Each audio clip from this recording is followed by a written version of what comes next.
Mom, but it frustrates me so much when he gets that superior attitude, like he knows everything about everything and I'm just some gullible kid." Sheila sighed. She wrapped her arms around her daughter. They embraced for a moment, and then Michelle gently pulled back. "Guess I'll do the dishes and go to bed." "Okay, honey, but I'm going to at least keep you company in there, even if you won't let me help." "That would be nice, Mom," Michelle replied with a smile. While Michelle rinsed off the dishes and loaded them into the dishwasher, Sheila chatted with her about some of their old friends and neighbors. Michelle knew her mom was trying to get her mind off the television show and her aggravation with Steve. Always the peacemaker, Michelle thought as she listened to her mom chatter on.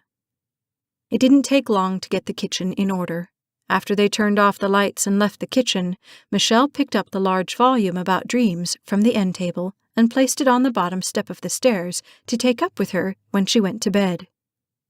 "Do you need anything before you go to bed?" she asked her mother, noticing the drawn look on Sheila's face.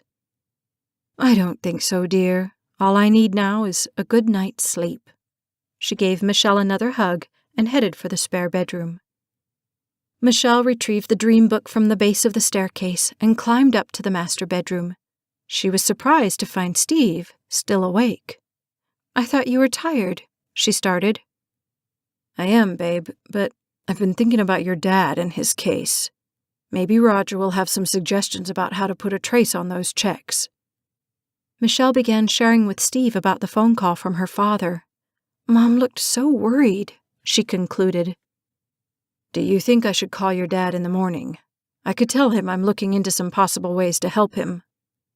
"Why don't you talk to Roger first, and then decide," Michelle suggested, touched by Steve's obvious concern and desire to help. Roger was the senior partner in the firm and a wealth of information for Steve. As Steve sunk down under the covers, Michelle crawled into bed with her book. "What are you reading?" Steve asked. "Just a book I picked up at the New World bookstore," Michelle replied casually, not wanting to get into another debate. She was grateful when he just replied, "Oh, well, good night, babe." "Good night." She gave him a kiss and then turned her attention to her reading.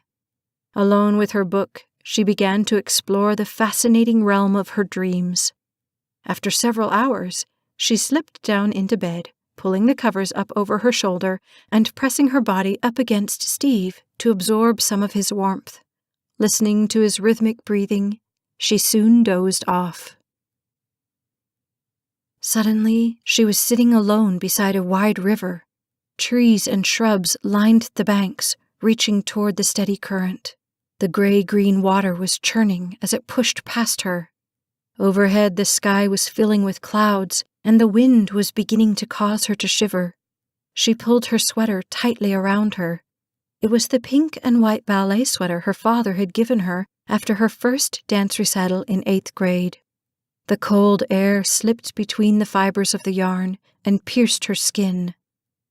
Wanting to leave, and yet sensing that she must stay, she huddled in a tight ball as she drew her knees up to her chest and hugged them. It was essential that she wait in this very spot. Somehow she knew that she must stay there and watch. Rocking back and forth to try to get warm, she glanced up the river and spotted something moving quickly toward her, carried by the current. She rose to her feet and squinted her eyes, straining to see what it was. Soon she could see what appeared to be arms and legs flailing about as if in a desperate struggle. As the form neared her, Michelle recognized her father's face and saw the look of helplessness in his eyes. She called out to him, but he could not hear her. His head bobbed under the water, then resurfaced. She called again, but her voice was lost in the wind. Frantically looking for something to throw out to him, she grabbed a branch on the ground and ran into the edge of the current. For a moment, it looked as if he would grab hold of the end, but his fingers slipped.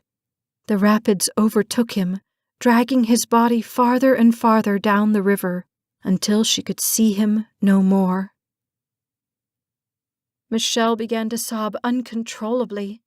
"Daddy!" she cried through her tears.